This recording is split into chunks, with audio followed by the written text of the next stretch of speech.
Alô, alô. Ô, vocês não estavam me ouvindo nada, né? Não, Agora agora tô. estamos, mas antes não. Ah, eu estava explicando para vocês. Primeiro eu deixei lá o link no formulário. Eu estava falando tudo aqui, vocês não ouviram nada. A outra coisa é o seguinte, deixa eu voltar. Esse filme ele foi programado porque nesse mês a gente tem a questão do orgulho do LGBTQI+, e a gente tinha, o pessoal que propôs no dia da reunião que a gente fez a programação, fizeram a ideia de ter duas pessoas que são interessadas no tema, que elas fizessem a discussão, e infelizmente as pessoas não aceitaram. E esse filme, na verdade, ele estava sendo programado para o ano passado. Como a gente, com a questão da pandemia, a gente suspendeu, então a gente reprogramou para esse ano aqui, né? E o que eu disse foi, ao invés de eu começar a dizer aqui o que eu achei e tal, eu vou abrir para vocês colocarem, e aí aquela questão que eu estou dizendo é o seguinte, quem está pensando em escrever alguma coisa sobre o filme e tal, fale aqui o que está pensando, suas ideias e tal, para que a gente possa discutir e melhorar até a interpretação.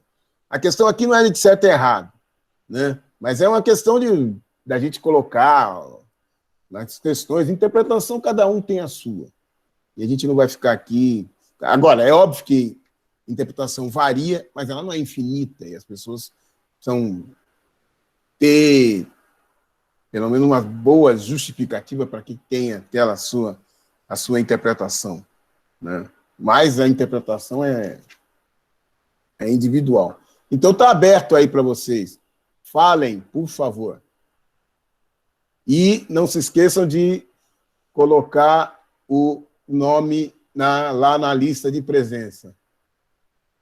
Pode falar aí, Marco. Boa noite a todos. Marcos Antônio, Ciências Sociais. A coisa assim que ficou mais nítida para mim, né, assim, um pensamento mais nítido que ficou após eu ver o filme. Eu vi esse filme acho que terça-feira. É a questão da reprodução social, né? Porque sempre que a gente fala em reprodução social, normalmente a gente sempre pensa no nível macro, né? Mas a sociedade é feita de pessoas. Então essas mudanças começam pelos comportamentos, né? Começa no nível da interação, face a face. E o filme me passou muito isso, porque,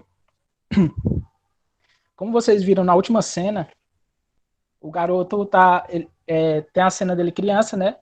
No final, é uma coisa bem simbólica, e mostra ele sob a luz do luar, e ele tá azul, né? E como a gente viu lá no início do filme, uma velhinha que encontrou com o Juan, né? O Juan, que foi o cara que cuidou muito dele quando ele era criança, a velhinha tinha dito pro Juan, né? Nunca deixe. Como é que ela falou? O negro sobre a luz do luar fica azul, né? A velhinha falou pro Juan. E ele ficou pensando naquilo, né? Tanto é que a velhinha pôs o apelido nele de Blue, que é azul em português.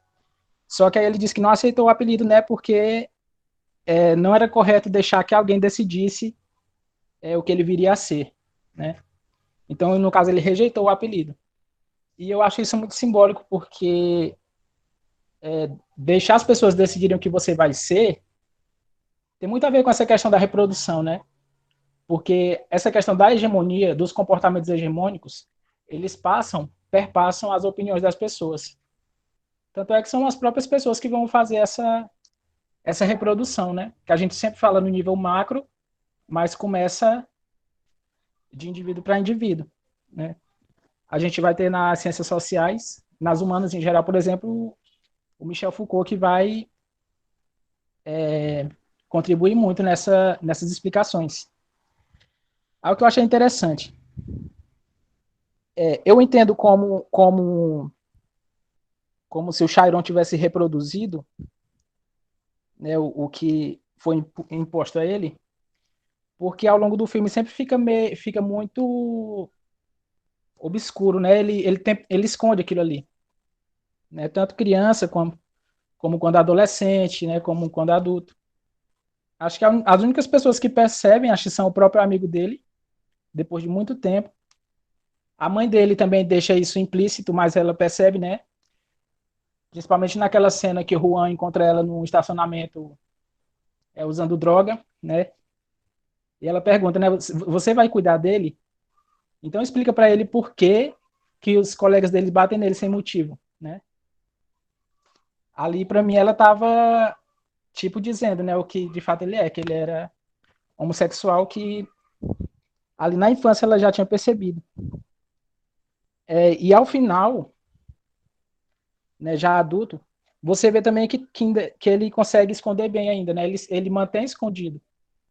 Tanto é que o rapaz que é o melhor amigo dele lá no negócio, né, que no final ele se torna chefe, né, no departamento lá do... A gente sabe essa estrutura complexa do tráfico e a gente sabe que tem patentes, né? E ali o Chiron já se tornou um dos chefes. E aí a gente vê que mesmo o rapaz que ele mais confia não sabe que ele é gay. Tanto é que ele fica só falando para ele de mulher e tal. E toda vez que ele fala de mulher, o cara ri, né? O Chiron ri. E o rapaz fica sem entender por que ele ri. Então, e eu fecho mais essa questão da reprodução também na última cena. Penúltima cena, aliás. Quando o Chiron tá conversando com o amigo dele de infância, né? Quando ele diz que depois dele, ele nunca mais tinha sido tocado, né? E o que que acontece ali? Todo mundo espera uma cena de beijo, só que a cena que ocorre é apenas um afago, né? Apenas um ombro amigo, né? Não tem essa questão mais do romance, né? Então essa questão vale também acaba valendo até para o amigo dele também, né? Os dois preferiram serem o que não são, né? Tanto é que o outro já tem até um filho, do que serem o que havia no interior deles mesmo, né? No caso, eles fizeram parte, né, dessa questão da reprodução.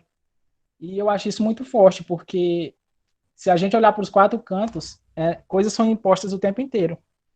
E ir de contra essas lógicas é muito difícil, principalmente ao nível individual. Então, assim, no caso vai ver quem discorde, né? Mas essas impressões ficaram para mim muito fortes. Eu acredito que passou muito essa questão aí da reprodução.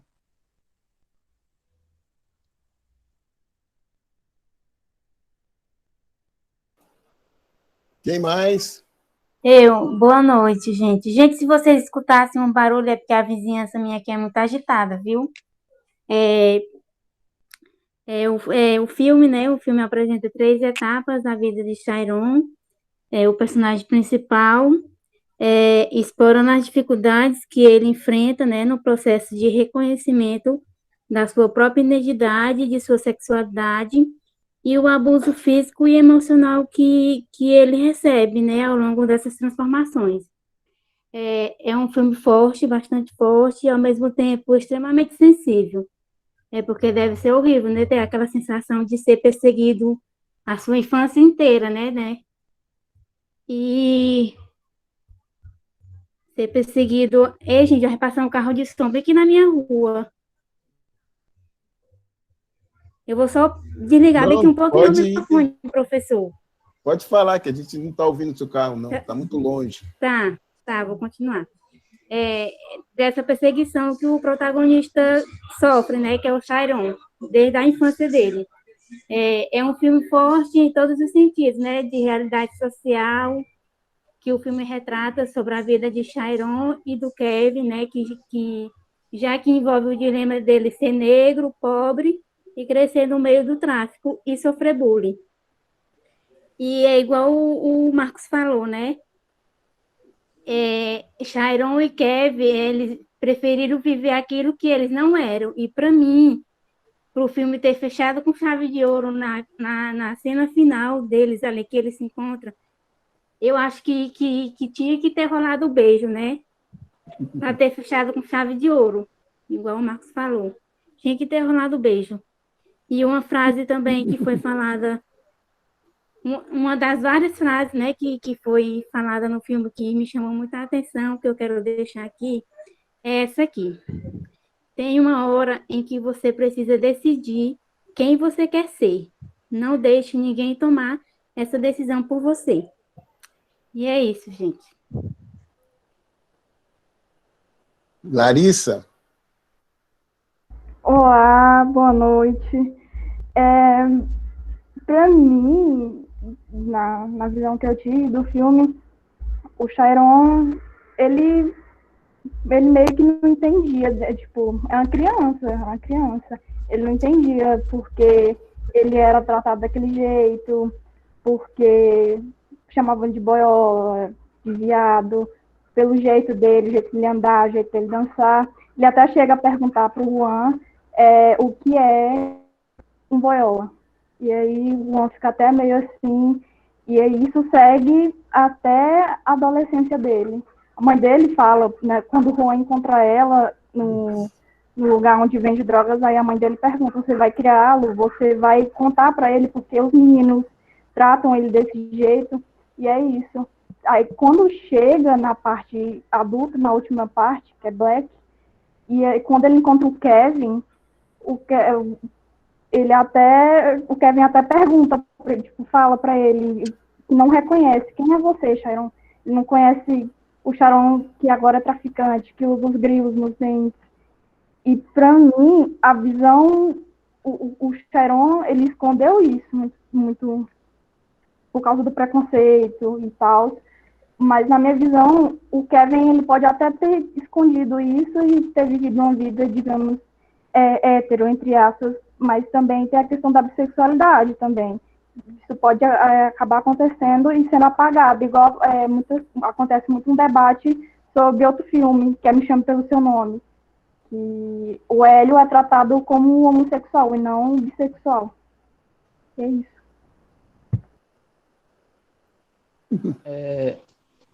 Houveram momentos em que eu até pensei o contrário, né? Tipo, que ele fosse de fato mostrar.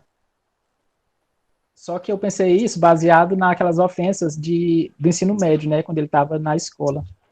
Só que aí eu parei para pensar que na escola, né, no senso comum em geral, há muitos comportamentos que são colocados como femininos, né? E no caso ali, para mim, no ensino médio, o Chiron, ele não demonstrava que era gay, né? O que acontece é que numa escola, por exemplo, numa turma sempre tem aqueles 2, 3 alunos que não jogam futebol, por exemplo. Aqueles ali automaticamente são chamados de gays, né? Eu estudei em 3 estados, né? Maranhão, Tocantins e Pará. E nas 3 esses comportamentos repetiam, né? Eu estou usando aqui minha vivência já só para justificar um pouco. Eu acho que isso é importante. Então, há comportamentos que são enquadrados dessa forma. Por exemplo, o garoto gostar muito de estudar, por exemplo, né? Não jogar bola, como eu falei, né? Não gostar de praticar nenhuma modalidade de esporte. Enfim, tem vários momentos, né? Vários momentos da vida social em que esses termos pejorativos, né? Porque o gay é um termo técnico, mas no senso comum ele vira um termo pejorativo, acaba acontecendo muito. Então, ali, a partir do momento que o Chiron já entrou na vida adulta, né? A partir do momento que ele entrou na vida adulta, aí eu percebi, né, que ele continuou mascarando, né? Então, ele acaba mascarando, de certa forma, nas 3 etapas. Né? Talvez aqui apareça um pouquinho mais, seja na adolescência, né? Quando ele tem lá aquele momento lá com um amigo dele e tal, na praia. Mas depois, até após aquele momento ali, os dois não tocam mais naquele acontecido, né? Não citam aquilo, né? Continuam vivendo, mas não citam aquilo. Tanto é que só na vida adulta o Chiron vai voltar a falar daquele momento. Então, os momentos em que ele é chamado de gay, né? Que ele que ele é enquadrado assim no filme, é mais por parte dessa coisa mesmo do senso comum, e não necessariamente porque ele estava mostrando que era.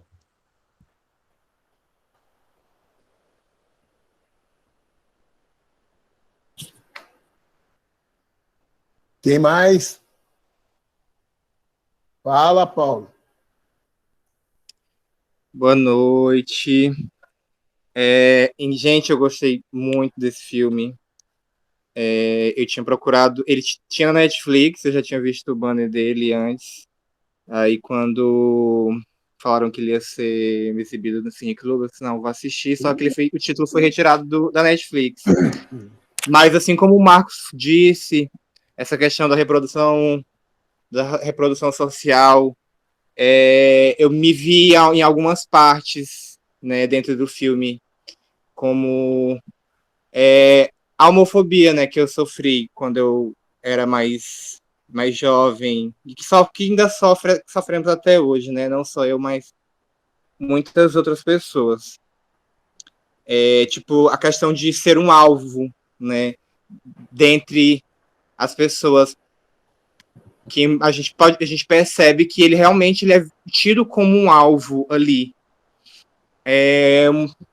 E essa questão da amizade dele com o traficante Juan, né, que ele acolhe ele lá como um pai, né, que ele compartilha o que ele sente, os anseios dele, né, mas como se ela pela falta do pai e também pela mãe, né, que é viciado em droga, e ele não tem esse apoio, né, e isso retrata o que muitas pessoas vivem hoje.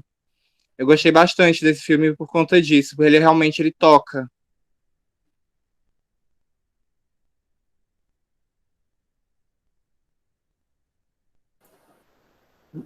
Quem mais? Aproveitem.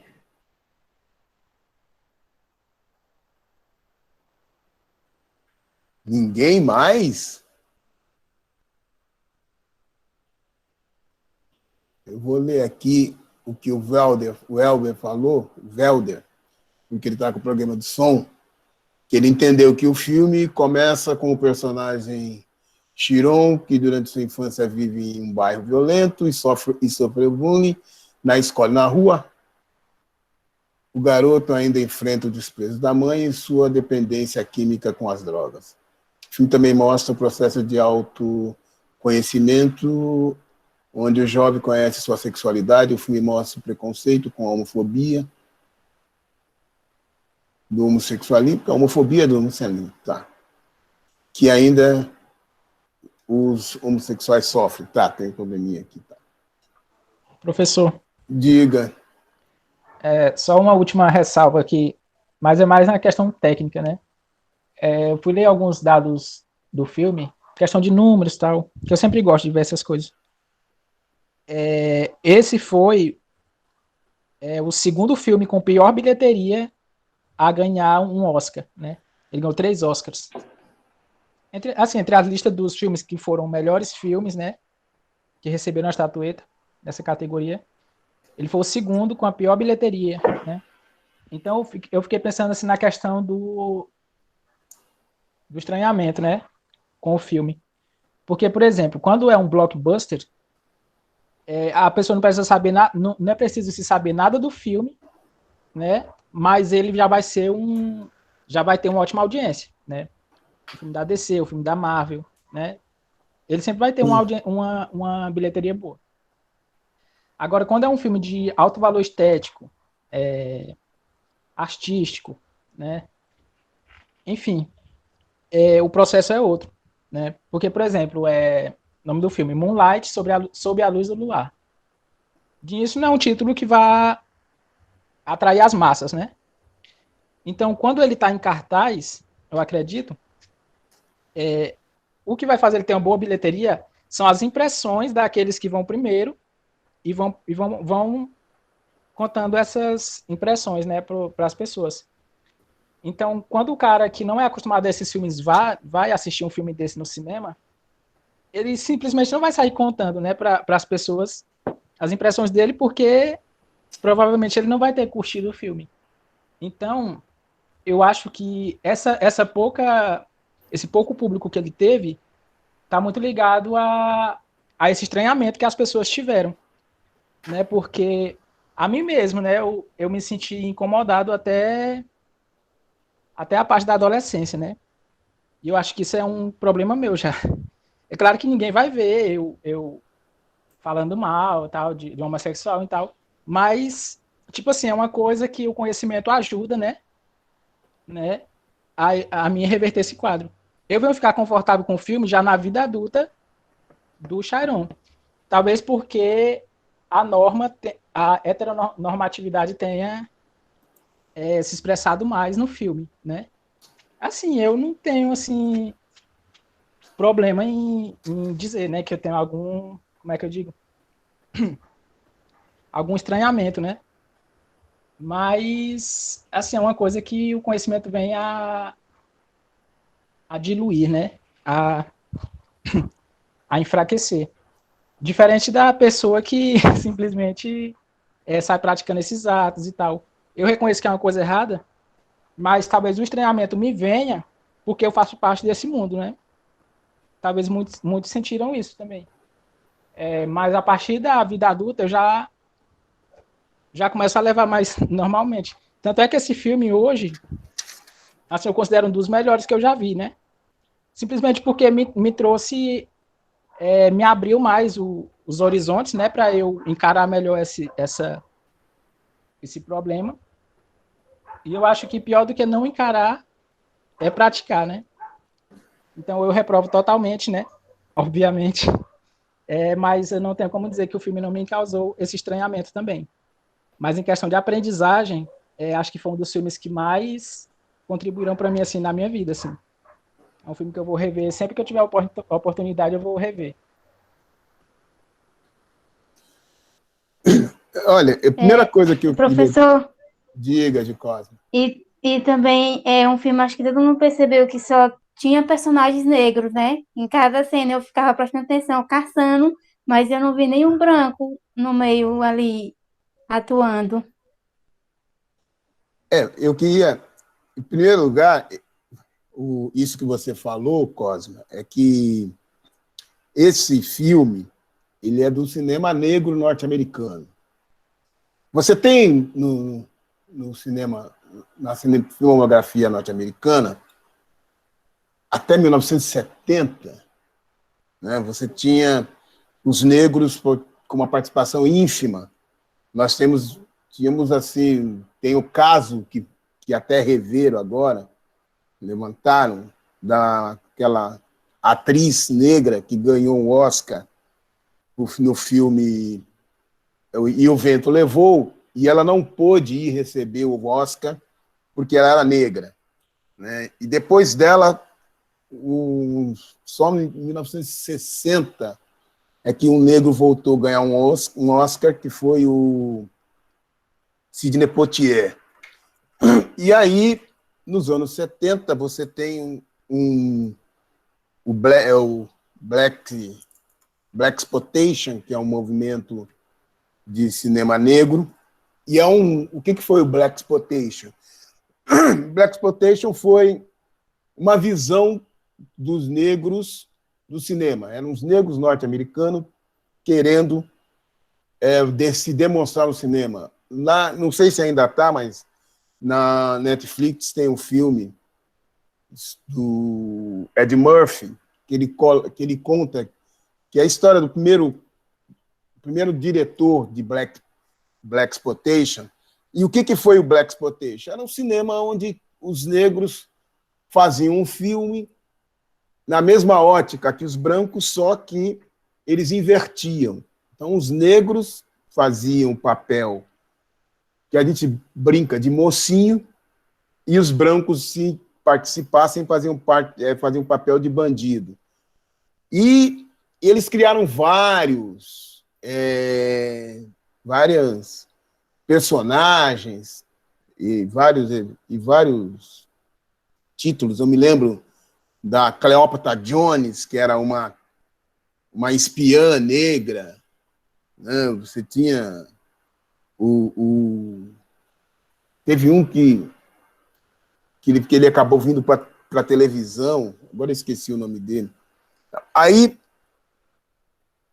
após Black Potation, você tem um movimento que aí é uma questão de estudar, né? Com o movimento hip hop, né? Com surgimento, tal, você tem um novo cinema negro norte-americano, que é um cinema que já assume a seguinte postura, de mostrar a situação que o negro vivia nos Estados Unidos, né, pós 1969, quando o racismo do Sul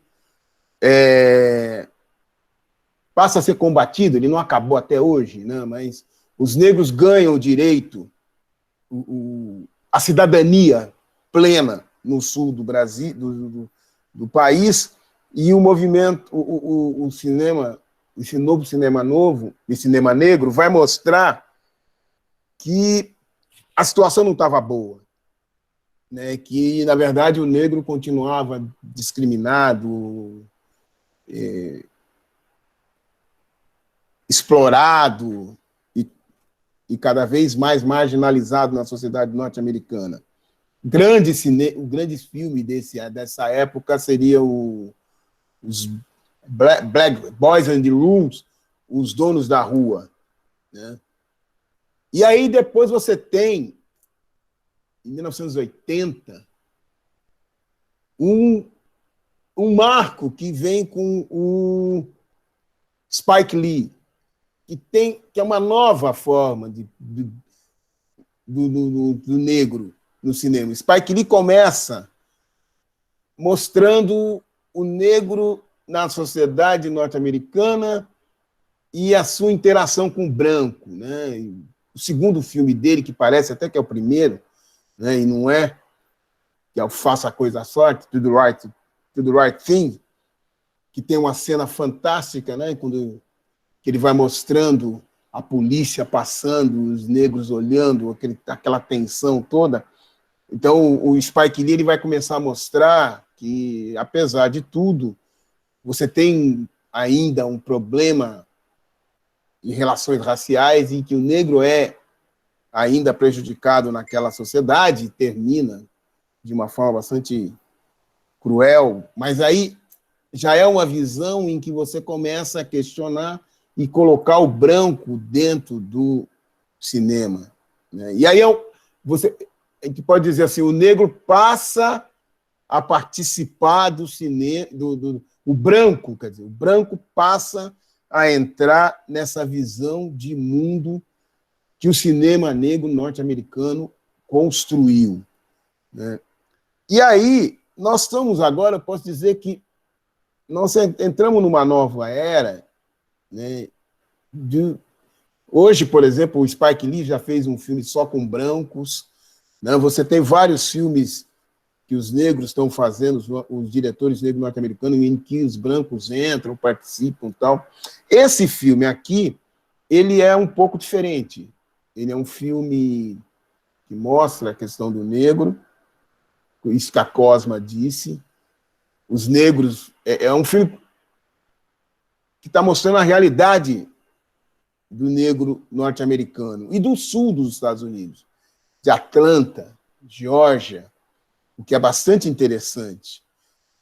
E o que me chama mais a atenção é que vocês destacaram muito a homossexualidade aonde ela não aparece. Eu acho muito interessante isso. Como a Cosma disse, que ele mostra 3 etapas da vida do personagem, né? E a primeira ele criança, e ele tem problemas com os alunos, ele sofre bullying na escola, né? O filme começa ele sofrendo bullying. Os caras querem bater nele, ele sai correndo, se esconde e tal. É quando ele conhece o Juan, né? E nesse momento, ele é uma criança tímida, uma criança retraída, uma criança calada, e você não sabe bem por que é. A mãe dele chegando, tal. O filme não mostra o porquê que ele tem aquela personalidade. E, de repente, você descobre que a mãe é prostituta, né?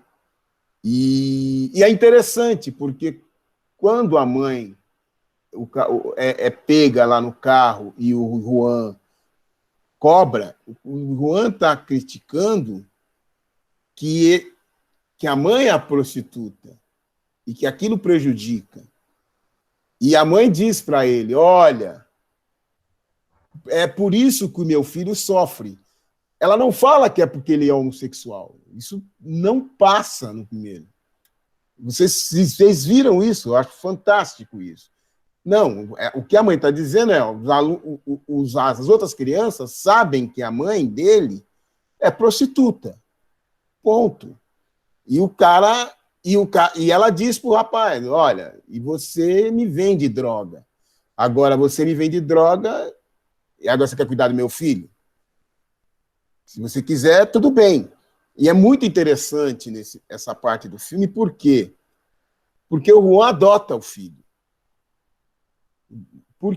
Ele passa a conviver com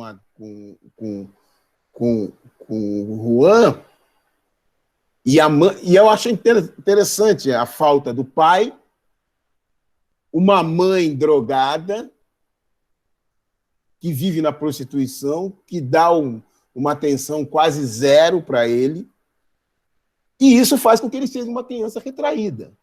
Ele não tem muito como se expandir nessa parte, na infância dele.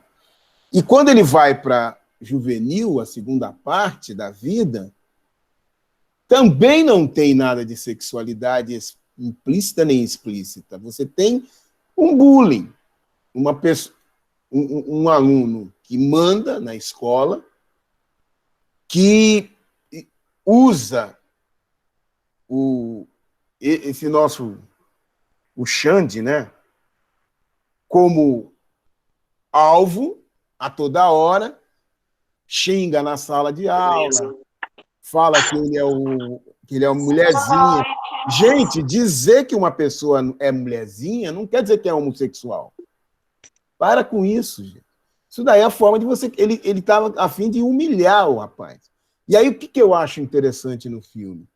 Ele usa o melhor amigo do rapaz, que eu esqueci o nome dele agora, para agredi-lo, o melhor amigo dele. E aí que eu acho mais interessante. Qual é a resposta que ele dá? Ele volta, entra na escola e agride o rapaz. E aí que é a história que eu acho interessante. Enquanto ele sofre bullying, o bullying é fora da escola.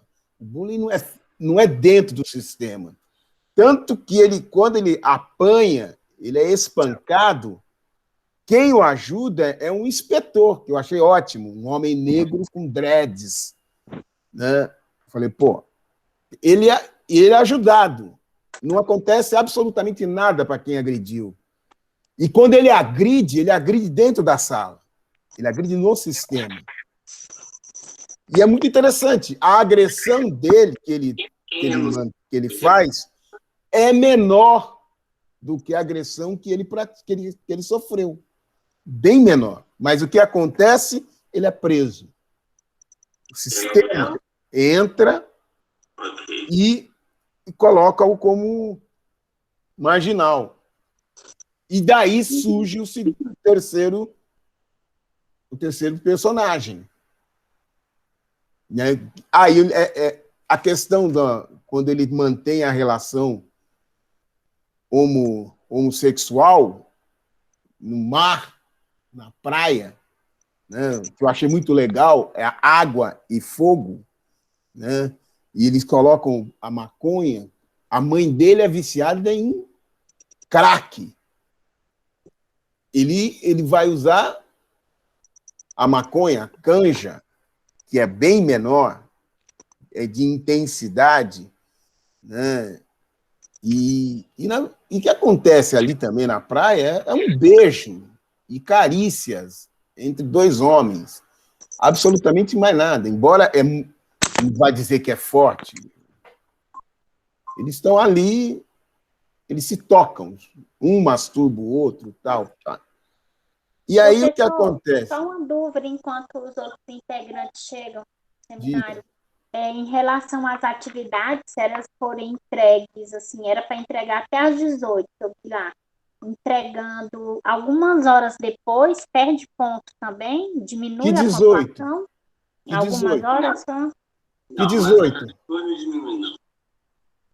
Obrigada. Ela está falando com outra pessoa. E Naí, teu áudio está ligado, Naí. Naíra, eu vou desligar o seu áudio. Tá? Então, o que eu queria falar para vocês é que é interessante que ele sai da cadeia, eu escrevi aqui, há um renascer. Quem entra para a cadeia é uma criança que era tímida, retraída, acanhada, que tem uma explosão, é presa e sai da cadeia e vira um líder. E é interessante, porque ela assume o espaço do seu pai, que é o Juan. Ele passa a ser o dono da boca. E ele mantém uma ligação bastante interessante com ela. Né? O filme até faz uma homenagem interessante ao Caetano Veloso, na hora que ele está vindo. Não. E que eu acho interessante, né? Depois que ele vai falar com a mãe tem um arrependimento tardio de toda a vida. O filme é muito...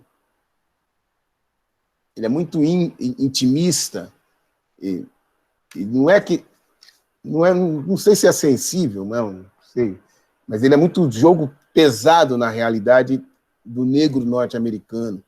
Porque é um filme que mostra que os negros nos Estados Unidos não têm grande saída, não. Não. Ele mostra os dois ali, as duas personagens passaram pela cadeia. Enquanto um faz opção de ser um trabalhador e vai ficar trabalhando num restaurante, o outro vira traficante. E o filme mostra uma inversão, quer dizer, o que foi para o trabalho antes dava carona, agora ele pega carona. Né? Enquanto que o outro que pegava carona e era tímido, agora dá carona, agora está numa situação melhor. Né? E o filme tem uma ligação muito interessante com a água, com o mar. O mar é uma questão bastante de referência, muito intensa. E aí é que está, né? É interessantíssimo, porque esse filme ele não fica destacando a questão da sexualidade. Você tem a imagem na praia e depois você termina com os dois abraçados. E que, na verdade, não é... eles não acabaram com... Eles não acontecem... Ué, pode ali ter começado um caso. O filme acaba assim. Dizer que aí acabou a relação deles é precipitado. Né? E interessante, devia ter beijo. Né? Só teve um beijo no filme. Essa coisa, eu me lembro, eu vou falar uma experiência pessoal. Eu tive um amigo que ele era homossexual e ele morava no centro de São Paulo. Né? E um dia, eu atrasei para voltar para casa de madrugada, então, e eu sabia onde era o apartamento dele, eu fui lá, falei, você pode me dar, posso dormir aqui e tal, não tem ônibus para minha casa. Ele falou, tudo bem, Batistão, dorme aí na sala e tal. E ele era casado com outro cara. Tal. Aí ele foi embora para o quarto e eu demorei a dormir porque eu ficava imaginando que eu ia ficar ouvindo a cama ranger, né? Porque, para mim, estar na casa com dois homens deitados tinha que ter transa, né? E aí, depois de muito tempo, eu comecei a pensar, engraçado, quando você vai na casa de um casal heterossexual, você não fica esperando que eles vão transar. Você não fica esperando que eles vão se abraçar. Agora, quando você pega num relacionamento que é diferente, né, a gente fica imaginando que eles vão fazer coisas que a gente não acha que os outros falam, e o que os outros fazem, né?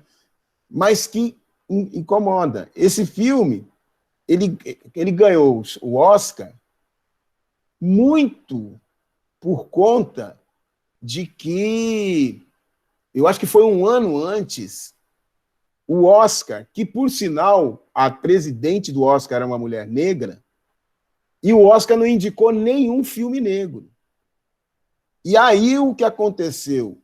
Os negros boicotaram, os atores e atrizes negros boicotaram o Oscar. O Chris Rock, ele foi contratado para fazer a apresentação do Oscar. E ele fez a apresentação criticando o fato de que não havia nenhum filme negro indicado no Oscar, né? E aí o Oscar passou a assumir o seguinte: esse ano aconteceu a mesma coisa. Hoje eles indicam negros e negras e filmes negros, ponto, né? Porque eles perceberam que não é possível mais entregar Oscar só para branco. E os Estados Unidos é muito diferente nessa questão do que no Brasil. Então, esse filme, ele ganhou o Oscar, muita gente questionou, mas foi uma questão política.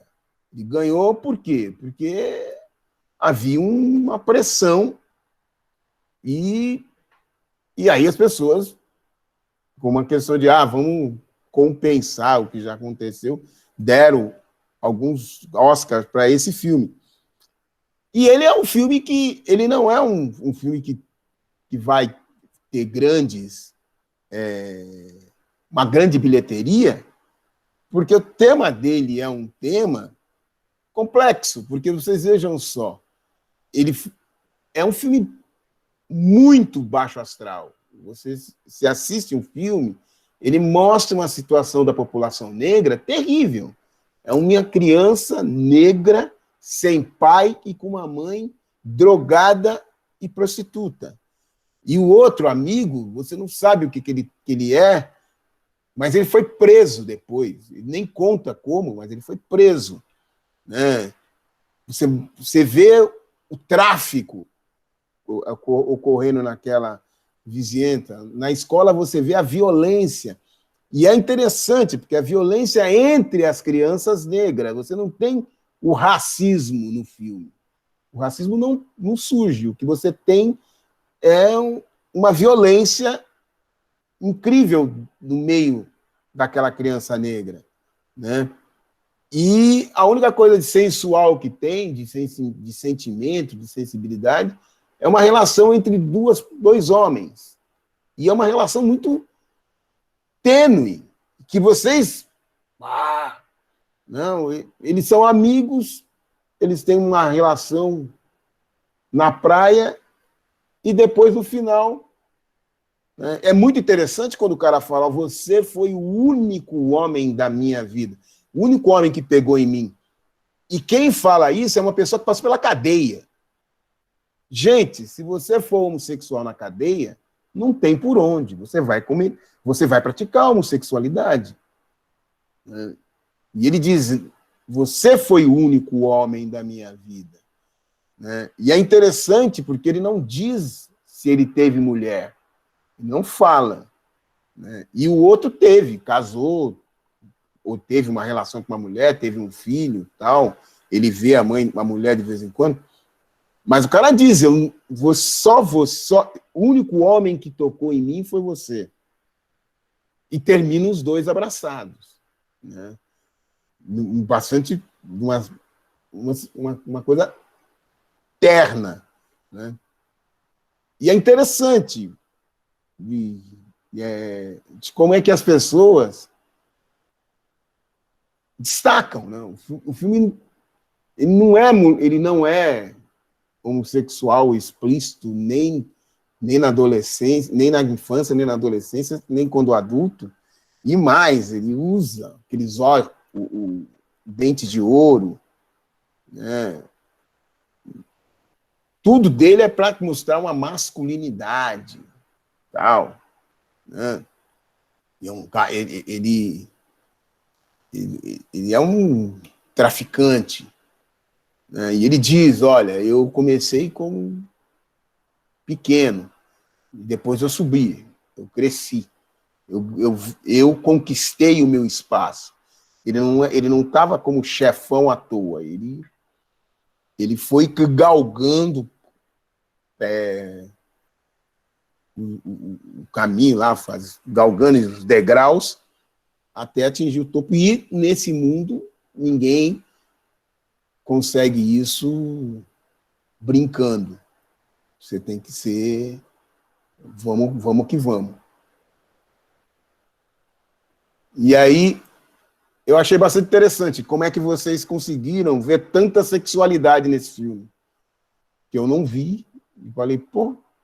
Mas é interessante, porque... Aí outra coisa, o nome do filme é Moonlight.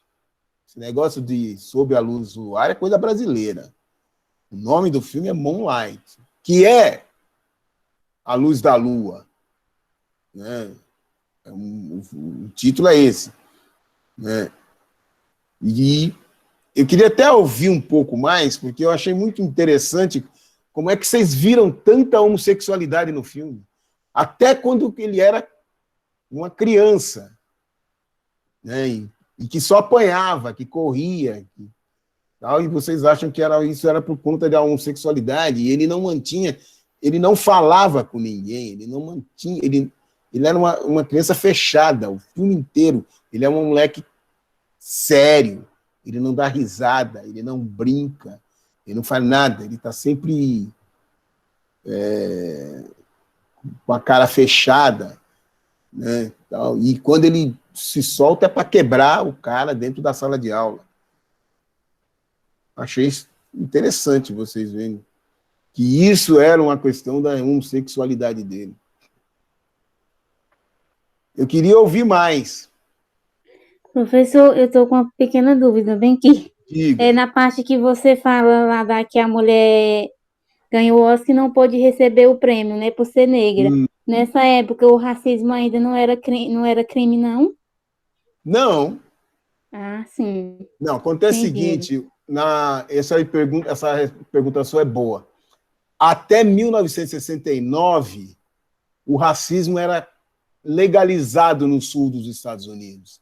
É importante que se diga no sul dos Estados Unidos, né, onde você tinha escola para negro, escola para branco, no ônibus o negro só podia sentar nas últimas cadeiras se não tivesse um branco. Se tivesse um branco que sentasse lá, ele não podia mais sentar. O negro, você não podia entrar dentro de um bar, você não podia sentar num balcão, se você entrasse dentro de um restaurante, você só poderia comer no lugar reservado para os negros, que era sempre uma ou duas mesas só no fundo, e etc. Né? Você tinha aqueles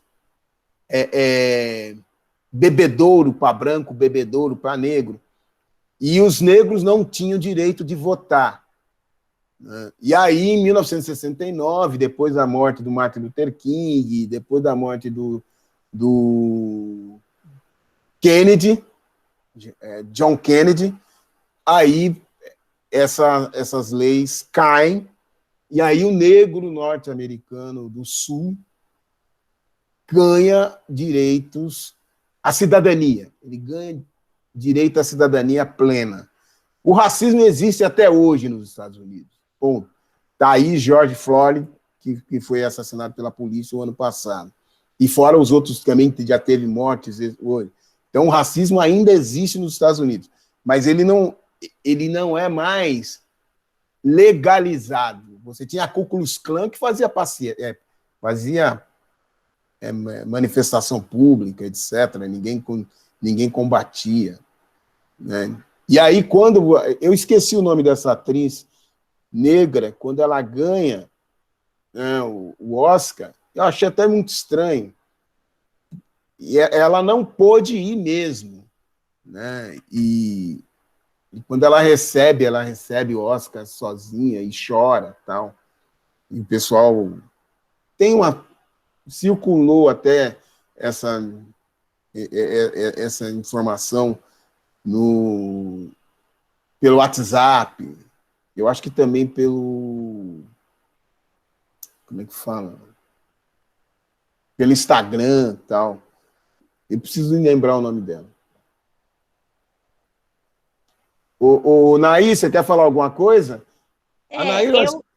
Oi, boa noite. Boa noite. Pode continuar, o professor. Não, fala aí você. Eu assisti o filme, eu não assisti hoje, eu assisti ontem. Eu achei melhor assistir, porque devido hoje a gente tinha aula, eu ia ganhar tempo e eu gosto do debate. Mesmo que eu não fale nada, eu gosto de ouvir debater. Eu acho que você assistir o filme e não participar do debate, você só tem a perder. Então, eu gosto muito dos debates, mesmo que eu fique calada. Eu achei o filme, a parte bem no início, eu achei bem interessante quando ele começa a narrar. Acho que ele conta uma história, eu não me recordo agora se foi uma senhora, alguém que falou para ele que quando a luz da lua bate na pele negra, ela fica azul. Vocês lembram dessa parte? É bem no começo do filme. O Juan conta para ele. Que é bem interessante essa parte, eu achei até bem bonito, porque aí alguém também disse para ele que o negro, onde ele for, ele vai se tornar diferente aos olhos dos outros. Aí quando a Cosma também falou aí que só viam negros no filme, aí a gente percebe também que como o racismo que se deu nos Estados Unidos, que se dá, é diferente no Brasil, porque no Brasil a gente tem esse mito da democracia, né? Da democracia racial. Então, lá os negros eram separados. Então, a gente vê no filme que é um bairro só de negros. Então, a gente vê, e muito além dessa questão da homossexualidade que eu vi outras questões, porque você vê que é um bairro de subúrbio, que essas crianças, desde muito cedo, elas convivem diretamente com o tráfico, com o uso de drogas. Ele é criado, pelo que eu percebi, pela uma mãe solteira, uma mãe solo, como chama. Então, a gente vê várias outras questões, que é uma comunidade que vive ali às margens da sociedade e que as chances são bem menos, as chances são restritas. Eu achei um filme muito bom, vou até assistir de novo, porque minha internet, de uns dias para cá, ela está cortando muito, às vezes para e dá um trabalho para assistir, para participar das aulas, mas eu gostei muito do filme, eu gostei em outras partes, assim, bem interessantes. Eu vi essas questões, assim, foi muito rápido que eu assisti, teve muitas interferências, não deu para mim pegar assim, um filme totalmente, mas eu gostei do filme. Maria, você não vai falar nada, não, ou não está podendo? Não, professor, hoje eu não estou nos meus melhores dias, não. Minha capacidade de concentração está muito ruim. Mas hoje era o dia para você falar. Você está entendendo? Porque Sim. Eu acho que essa questão... A Nair fala uma coisa que eu acho muito boa, dessa questão da democracia racial brasileira e a diferença entre o Brasil e os Estados Unidos. Eu vou dar um exemplo para vocês. Nos anos 80, nos anos 90, havia um jogador do futebol americano. O futebol americano é aquele futebol que eles jogam com a mão, tal, né? O O.J. Simpson. O O.J. Simpson ele seria o equivalente ao Pelé para os norte-americanos. Ele é um jogador muito famoso mesmo. Ele acabou depois vindo para o cinema, tem um filme muito interessante, uma comédia, chamado o Corra, que o piloto fugiu.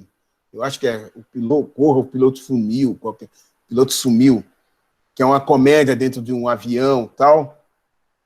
E esse cara, ele era muito famoso, famosíssimo, e ganhou muito dinheiro. Ele morava num bairro branco, uma burguesia incrível.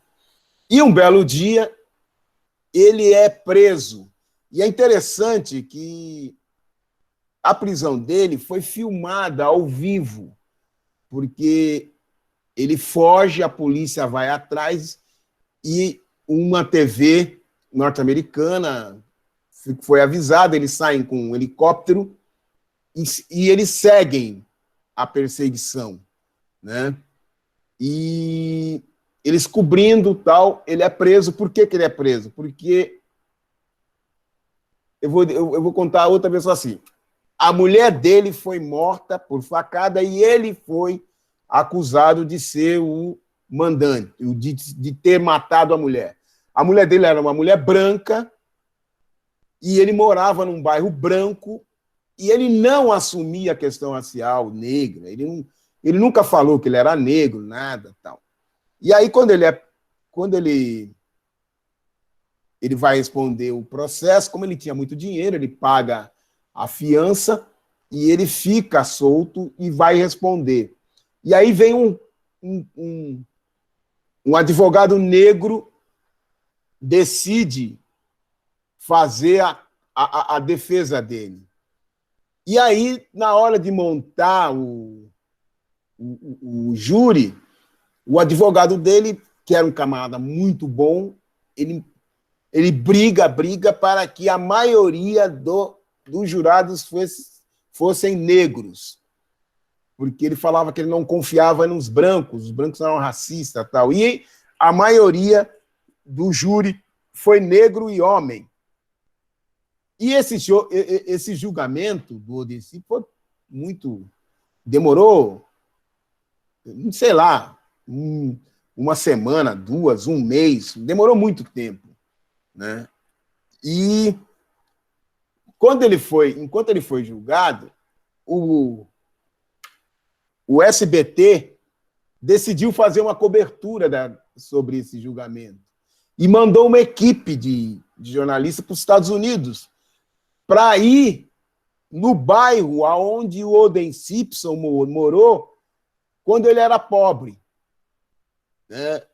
Só que o SBT mandou só jornalistas e técnicos brancos. E quando eles chegaram para cobrir, os moradores do bairro disseram: branco aqui não entra. Nós não vamos admitir que branco venha aqui e tal. E principalmente para falar mal do nosso ídolo O.J. Simpson. O que os brancos brasileiros fazem? Eles vão à polícia e reclamam, dizem: olha, nós queremos fazer um trabalho jornalístico e os moradores lá não querem. E o policial vira para ele e fala assim: vocês são malucos? Vocês são brancos? Vocês vêm aqui nos Estados Unidos e vocês querem fazer uma matéria contra um negro num bairro negro? Vocês enlouqueceram. E aí os caras tiveram que voltar para o Brasil. E aí começaram a dizer: olha só como é que é os Estados Unidos, os negros não deixam. Tá? Quer dizer, porque no Brasil a gente acha que é assim. O que estava em discussão era uma questão de um negro que matou uma mulher branca. O que acabou acontecendo? O O.J. Simpson foi absolvido. Né? Isso daí virou um seriado. Na verdade, depois eles viram um filme, foi um dos primeiros da Netflix, que ganhou um Oscar. E depois deu o maior problema. Tal. Hoje a Netflix voltou a concorrer ao Oscar, porque o pessoal não concordou muito que ganhasse, até porque não era um filme, isso aí foi uma série. Né? Uma série não. Como é que eu falo? Não é uma série. Quando você fala por episódios, esqueci agora. E aí o que acontece? Não, o O.J. Simpson foi absolvido. E durante o processo, esse advogado ele transforma o O.J. Simpson em negro. ele faz com que o O.J. Simpson, ele muda a cara do O.J. Simpson, ele muda tudo, né?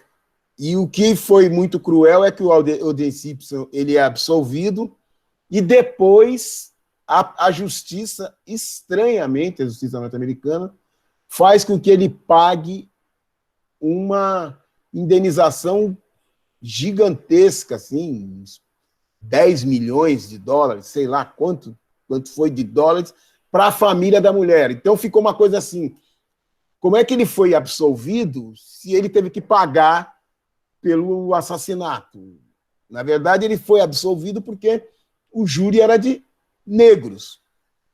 Nesse filme, como é que fala? Não é seriado. É muito interessante a gente ver isso, né? Tem uma hora que a promotora, ela é uma mulher branca e ela, para tentar influenciar o jurado, ela faz uns negócios lá no cabelo, para o cabelo dela ficar encaracolado, e o advogado do O.J. Simpson acaba com ela, né? E aí o que acontece? Enquanto você vê isso, essa questão, você vê essa visão brasileira, né? Aqui é a democracia racial. É muito difícil você ver no Brasil um filme em que só participem negros. Nem na Bahia você vê isso. Não, você faz um filme, pode ser do que for, você bota um branco, né? Enquanto nos Estados Unidos você consegue fazer um filme de negros. E aí outra coisa, antes de eu te passar hoje existe uma lei nos Estados Unidos, isso é lei, você não pode mais fazer nos Estados Unidos um filme só com brancos, em que você não tenha negros e também não tenha minorias. E essas minorias não podem ocupar, não podem desempenhar somente personalidades negativas. Você tem que ter positividade. Agora, você pode ter filmes só de negros, só de mulheres, só de homossexuais. Ou seja, os Estados Unidos entendem que os setores marginalizados, setores oprimidos, eles têm total liberdade de expressão. O setor opressor branco não tem, né? Então, você não pode mais fazer filme só de branco. Você vai ter que arrumar um espaço para um negro, para uma negra, e etc. Isso do Brasil está longe. Isso no Brasil está muito longe, né? Aqui, passa-me um favor. Então, não é por isso que hoje a gente vê Robin Hood, tem lá um negro. Você vê qualquer filme filme histórico feito nos Estados Unidos, aparece um negro. Diga, Nair. Não, eu ia falar aqui, como no Brasil, a todo tempo a gente nega, nós não somos racistas, mas nós somos racistas. Só que nós praticamos um racismo mais disfarçado, meio que sutil, mas o tempo todo nós somos racistas, sem querer algo assim que fomos, digamos, adestrados, ensinados já vem de muito, como digamos, não é bem estrutural. Repensar essa questão do racismo estrutural, Adelena, eu achei que a gente tem que repensar um pouco. Mas nós praticamos racismo, tão assim, de uma forma, não digo, não é nem sutil, é disfarçado mesmo. Agora mesmo, como aconteceu aquele caso do rapaz da bicicleta, um negro, e por ele ser negro, porque são tantas bicicletas que estão iguais, será se ele for como um rapaz branco? Foi lá, pegou a bicicleta, ninguém olhou, ninguém desconfiou, pegou a bicicleta e saiu. E será se aquilo ali, quando eles chegaram, acusaram o rapaz de roubo, não foi encarado como um crime de racismo, sim como calúnia? Mas o racismo está lá embutido. Mesmo que seja escondidinho, ele está lá. Deixa a Maria falar. Maria... Assim, Batista, uma coisa que não só a televisão, mas todos os meios que fazem a discussão e abordagem sobre o tráfico, é que é meio que não mostra tanta presença dos homossexuais no tráfico. Então, esse seria um caso inédito. Mas a gente não pode esquecer, por exemplo, de Pancho Herrera. Acho que o nome dele é outro, mas o que eu lembro agora é de Pancho Herrera, que é um traficante, se eu não me engano, espanhol, não recordo bem a nacionalidade dele, que ele era homossexual. Então, rompe com aquela ideia de ligar a homossexualidade, a fragilidade, aquela coisa de... que às vezes tem, infelizmente, tem esse estereótipo social de fazer... que é uma forma pejorativa. Então, esse personagem, ele rompe com paradigmas, para mim ver. Ao meu ver, assim, é um personagem que rompe com paradigmas de tudo que a gente até então pensava.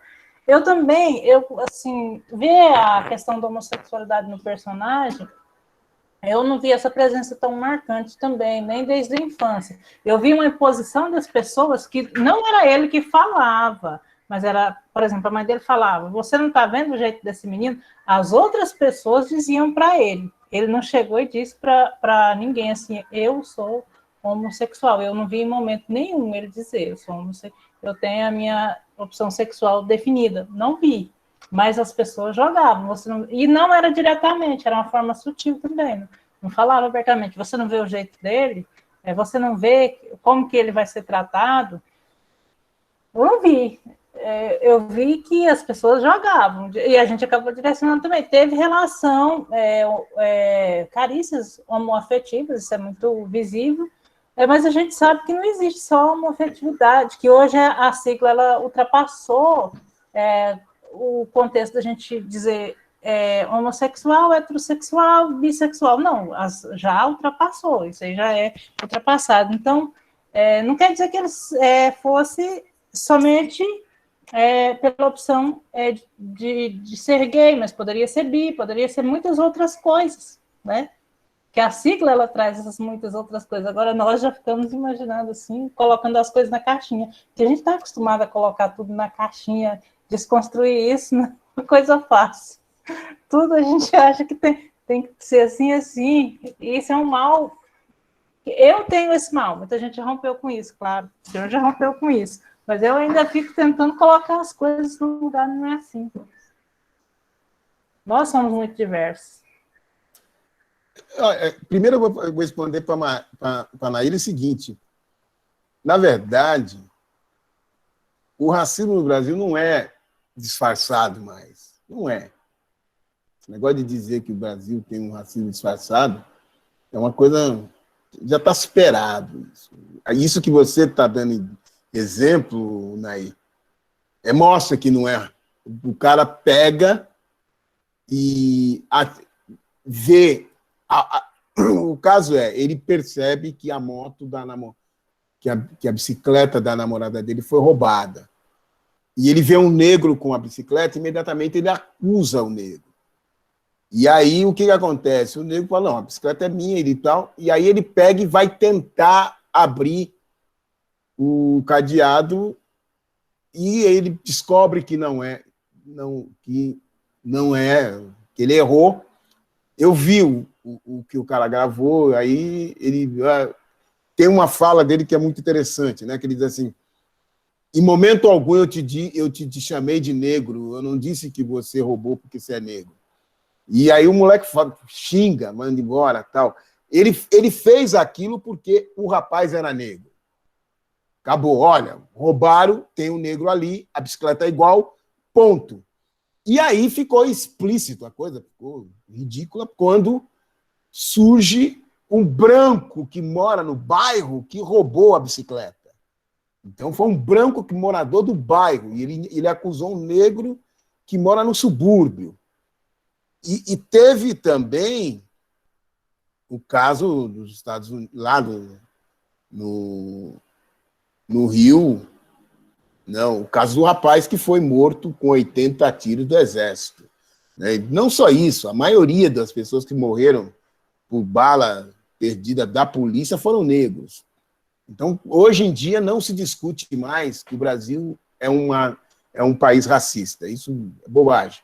Hoje mesmo estava dando uma entrevista o ministro do Supremo que vai sair agora, né? Eu acho que o mês que vem ele sai de aposentado, o primo do Collor, e ele diz explicitamente, ele fala, não, o Brasil é um país racista, para.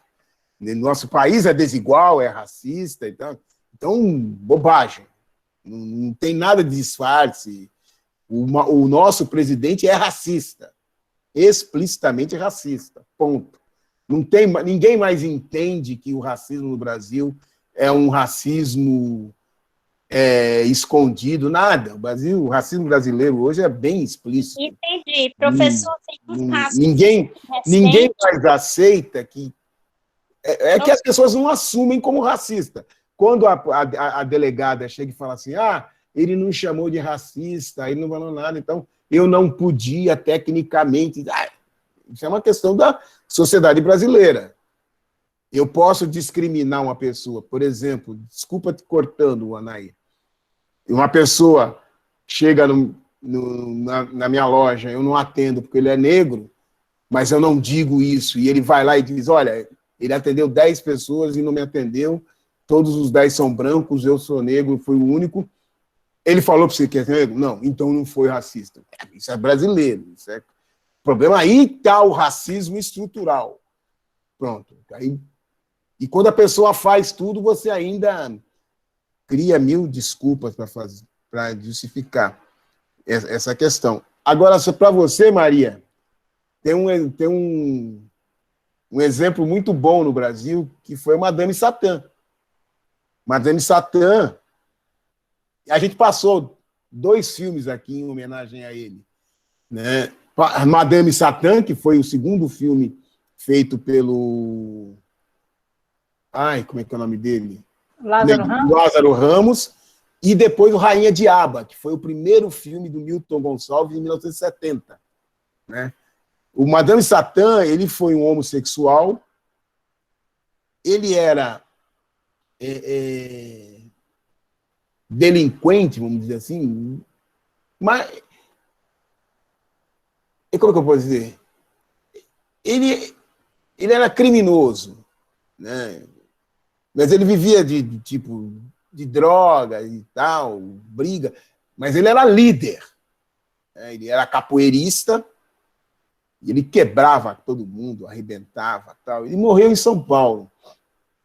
E daí, em 1990, o movimento homossexual de São Paulo criou uma casa que durante muito tempo foi famosíssima, Madame Satã, né? Em homenagem a ele. Né? Ele morreu velho pra caramba. Né? E ele era um sexual assumido. Né? Isso e eu acho que é bom, porque, na verdade, gente, eu já tinha assistido esse filme. E me chama a atenção... O que me chama muita atenção é que as pessoas ficam... A questão da relação entre os dois acontece no meio do filme.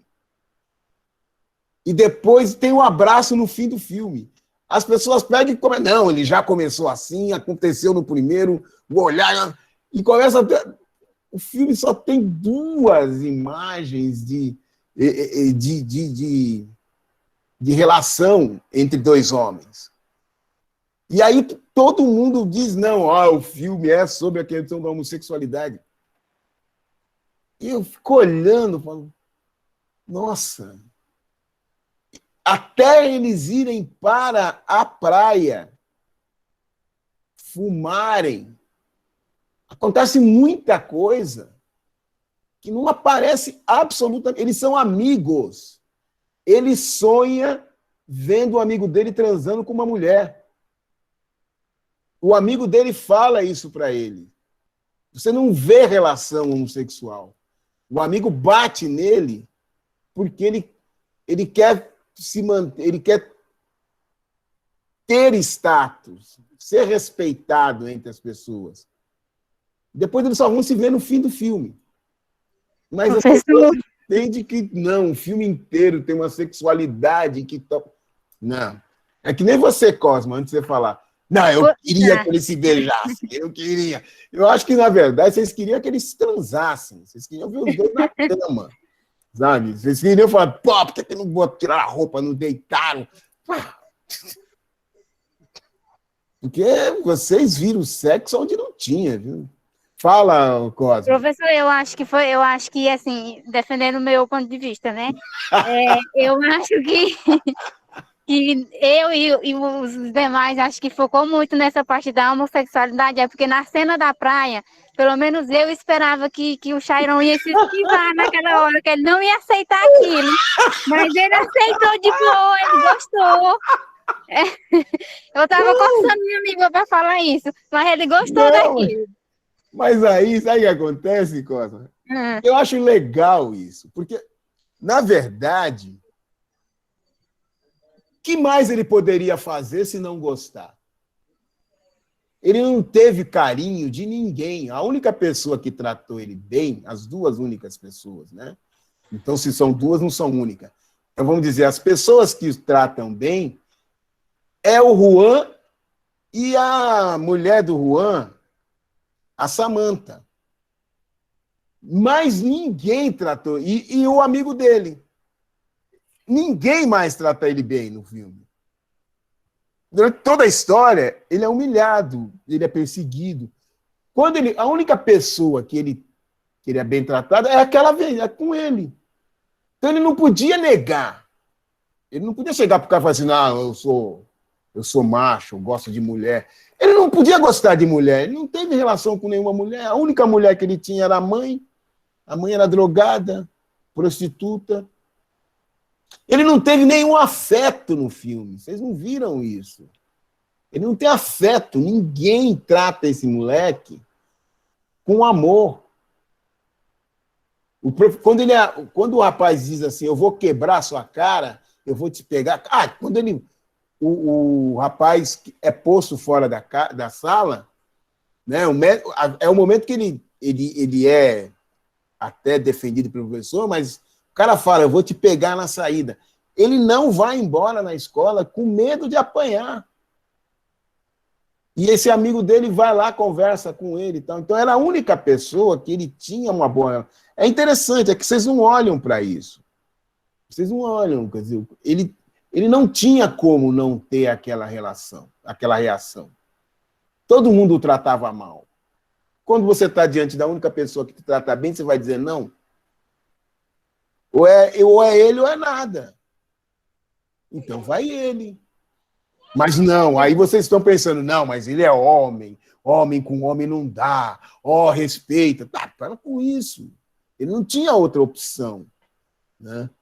Mas o que me chama a atenção nessa coisa quando propuseram esse filme, foi por conta dessas relações. Mas aí eu quero que vocês revejam esse filme. E olhem se tem tanta sexualidade como vocês estão falando. Vejam isso.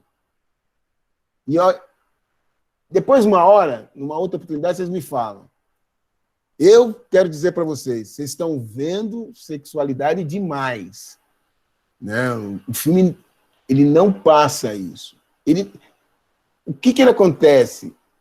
Ele é uma criança tímida, agride o camarada, é preso, e de tudo que ele sofreu, correu, os caras bateram, ele foi espancado e tal. Não aconteceu nada. Na hora que ele explode e agride, ele é preso, sai e vira traficante.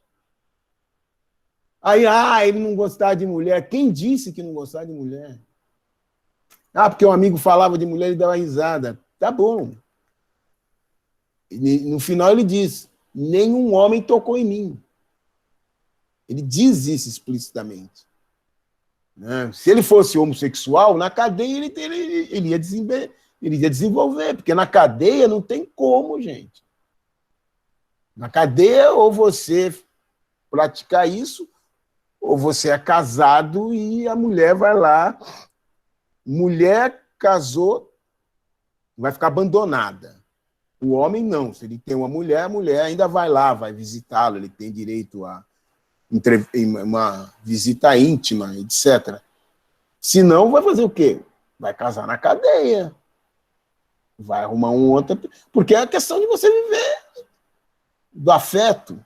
Né? Ele diz, ele não teve. O filme não mostra, mas ele ficou muito tempo, pelo menos uns 10 anos preso. Né? E aí ele volta pro cara e diz, olha, só você, ninguém mais tocou em mim. E o cara ainda fala isso para ele, que eu acho muito bonito, né? O cara fala, por que você é uma parte... Por que você... Quem é você? Eu esperava outra pessoa. Ele fala, pô, eu me levantei do zero. Na cadeia eu me fortaleci. Eu saí da cadeia e virei gente. Depois da cadeia eu ganhei meu espaço. Como? Sendo traficante. Sabe? Quando o Juan diz, não deixe ninguém, você nunca ser o que as pessoas querem, ele foi o que ele queria ser, então.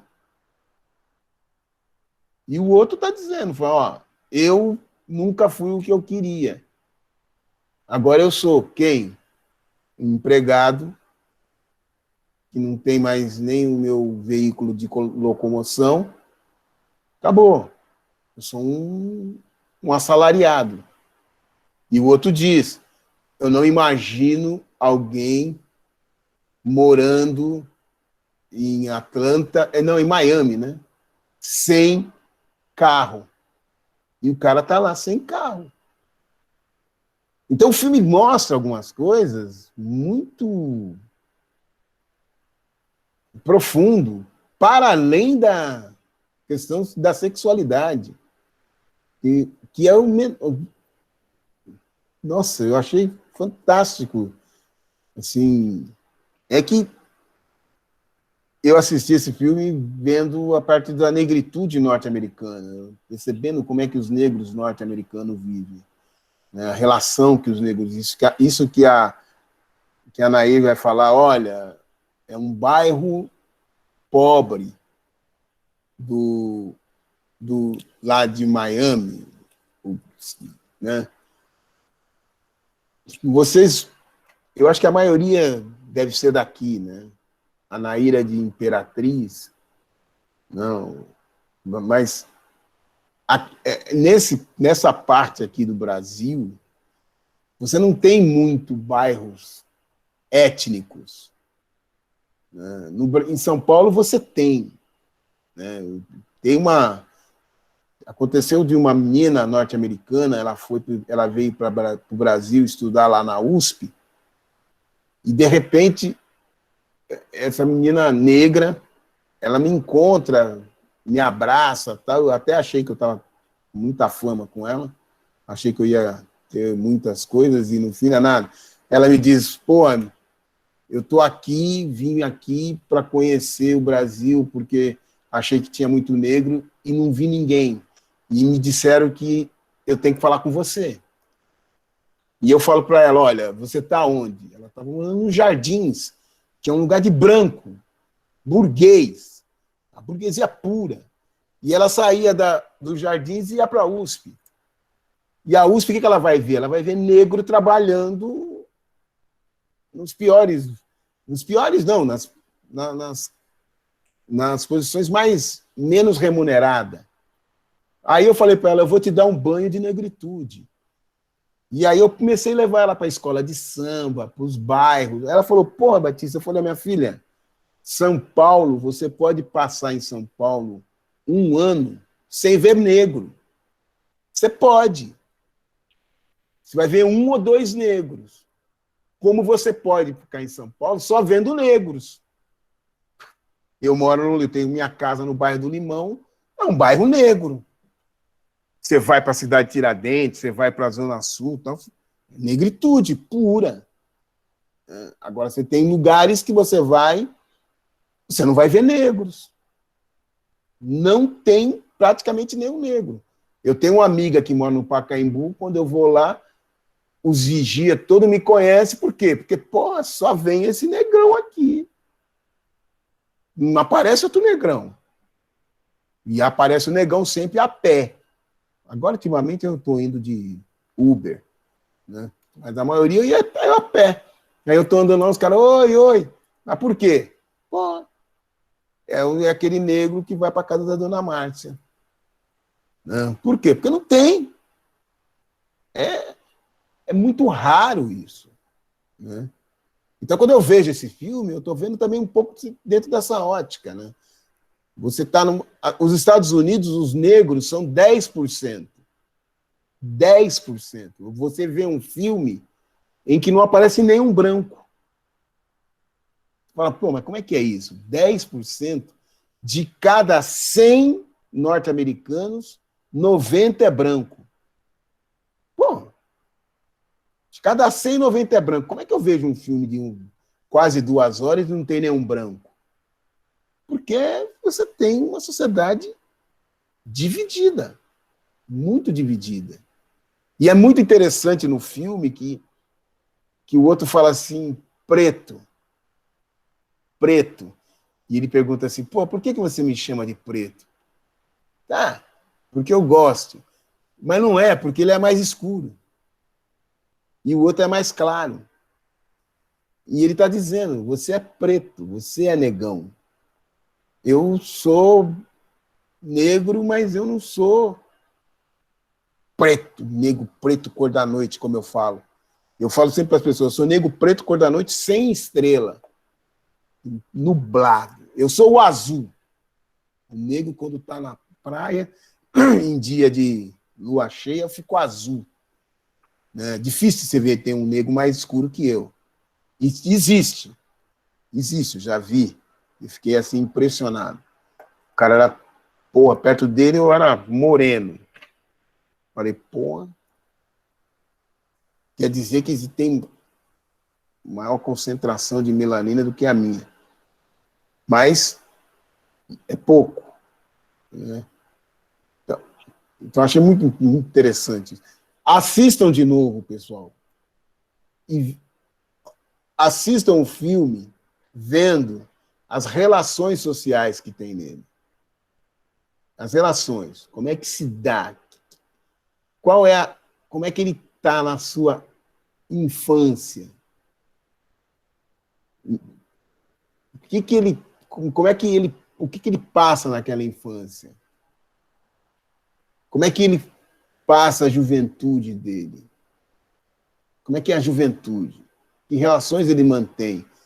E no final do filme, a mãe dele, tentando se recuperar, ela está internada lá, tentando se recuperar da droga. E é muito doido isso. Dele falar, qual é que é, mãe? Vai querer questionar o quê? Eu tô vivendo daquilo que te acabou. Ele virou um traficante de uma mãe que era drogada. E a mãe está tentando se recuperar. E aí vocês estão preocupados que ele acaba tendo uma boa relação com outra pessoa do mesmo sexo. Esse filme é mais poderoso que isso. Bem mais poderoso que isso. 1000 vezes mais.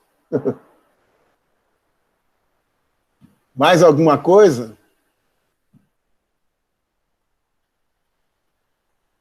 Acho que vocês ficaram impactados. Eu vou dizer uma coisa para vocês. E para fechar a programação desse mês, a gente vai passar um outro filme que é Tatuagem, que também o tema passa por aí. Esse filme não é sobre sexualidade, né?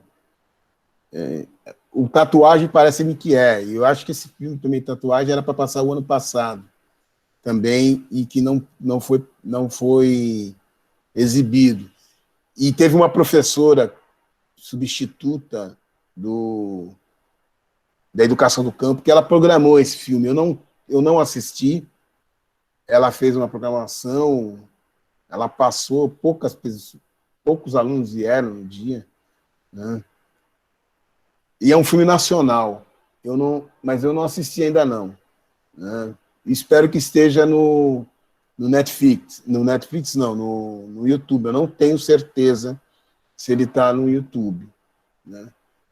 E aí eu vou dar uma olhada essa semana para ver como é que eu acerto esse negócio do som, né? Porque foi muito ruim. Seria muito legal se eu tivesse passado esse filme com som original. E ele estava bem melhor, tanto no som como na imagem, né? Vocês viram, né? Vocês viram, mas não ouviram, né? Mas a imagem dele estava muito melhor, o som também, mas vocês não podiam ver, por isso que eu não passei, né? E aí a gente acabou fazendo uma coisa que eu não gosto, que é passar um filme estrangeiro dublado. Filmes dublados é para televisão. E televisão aberta, porque na televisão a cabo você tem a opção de assistir dublado ou um som original. E a gente, no Cineclube, a gente faz opção pelo som original. Mas, infelizmente, hoje, a gente teve que fazer essa exceção, né, de passar dublado de cima da hora, né? Então, aí, semana que vem, no mesmo horário, filme Tatuagem. E para quem faz aí o curso da África, eu vou mandar para vocês amanhã, já tem a programação de agosto, de julho, que vai acontecer aos sábados, né, começando às 14, às 16 e terminando, e com debate às 18 horas. Né? E aí eu vou colocar no grupo e vou mandar também para o pessoal por e-mail da programação. Ok, pessoal? Ok. Ok, professor. Deixa eu parar. Professor, Diga. se o filme da próxima semana não tiver no YouTube, você disponibiliza para nós um link para a gente assistir antes? Vamos fazer o seguinte, Cosma, como sempre. Na segunda ou na terça, você me manda um e-mail cobrando. Tá bom. Porque é o seguinte, eu falo aqui para vocês que eu vou fazer e depois eu esqueço, né?